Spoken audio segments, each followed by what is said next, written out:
So I want to go on to talk about the General Assembly, because the annual session of the General Assembly is fast coming to an end on Sine Die next Tuesday. Marc, the majority of changes have been focused on police training and discipline, and two of the more controversial aspects were access to police disciplinary records and the fear of uncorroborated complaints being lodged against police officers. You know, there's talk that Governor Hogan may veto some parts of what's called the police reform package. Well, by way of explanation, it's probably worth explaining that there was a very much bipartisan reform proposal that was originally passed by the Senate and a more controversial proposal that went through the House. And it appears that the House seems to have dominated in this. There were a number of proposals for reform that, frankly, a lot of people could have gotten around that would have been that would have enjoyed strong support.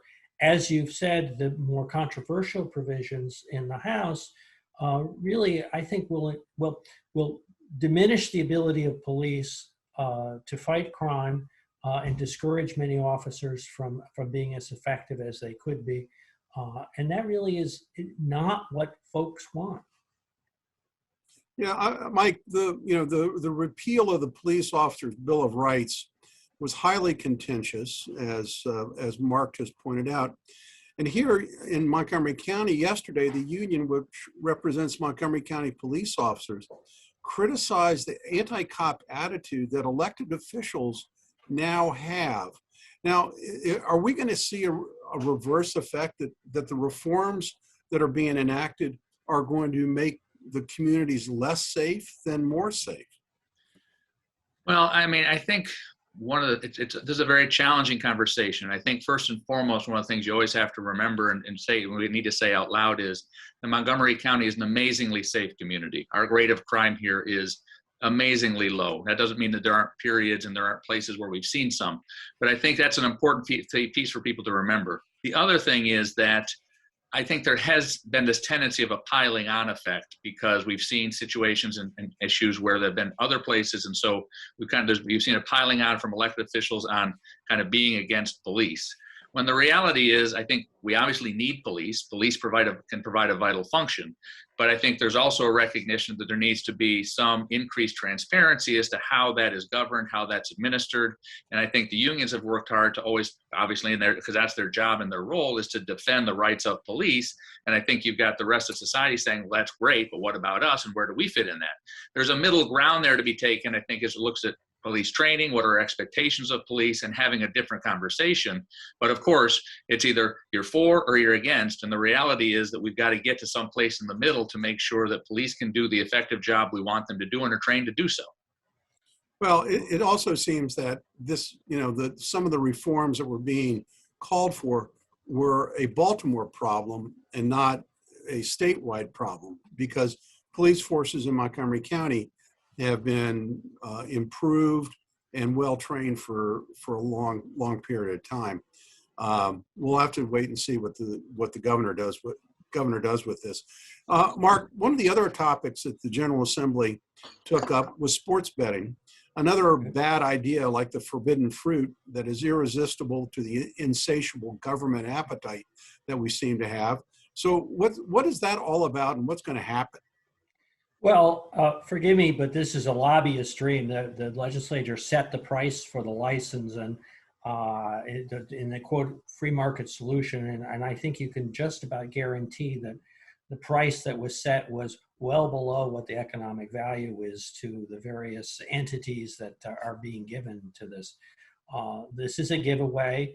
It's very targeted as to which entities are able to do it, although there's sort of a lesser group of licenses that are opened up for auction, or not auction, but can be purchased. The primary beneficiaries are the existing gambling institution and sports teams. It's a bad idea, and we'll see what happens and how much revenue it really produces. You know, I got to say, I was really shocked that there was less opposition to this bill than was manifested. I mean, we all recall when we first went to Lotto and then we went, then we went to, slot machines, and then we went to insight gambling. I mean, there seemed to be much more opposition to it. I don't, I'm always amused when I listen to a radio ad that talks about online sports gambling, and then half the ad is devoted to, if you have a gambling problem. I mean, I just think that, as a society, we're ignoring some of the dangers that are lurking out there. And I was surprised that the professional sports teams were sort of teed up for this licenses. Historically, they have been very reluctant to see gambling on their sports for fear of the corruption and the potential corrosive effects that it would have. So there seems to be a reversal there. Well, I mean, I think until there's a scandal, it'll be glossed over, Right. because a lot of the sports betting parlors are going to be inside stadiums. Right, exactly. Where the stadium owner is going to make a lot of money. Mike, before we go on our break, the legislature dumped "Maryland, My Maryland" as the state song effective July 1st. What should its replacement be? "I left my wallet in Annapolis"? Yeah, I mean, it's always an interesting year. I guess one of the things that I'm struck by is, and I think Maryland's doing better. I'll be curious to see how the county does it. I think because of the resources that the state and local jurisdictions have received from the federal government, it's going to allow a glossing over of some poor decisions that were made during the challenging time. To your point earlier, the economics, I think, in Montgomery County and the state showed that collectively we actually did not as bad as people were anticipating. But I think there was a lot of talking about gambling. There was a lot of gambling done with our budgetary dollars in hopes that something would show up on the other side from the federal government.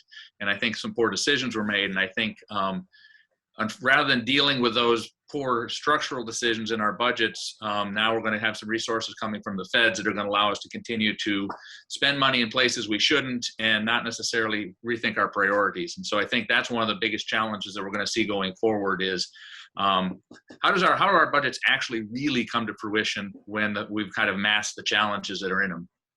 And next year will be an election year, so we're probably not going to see very many changes at that time. Is there anything else we need to consider on the legislative front before we go to break?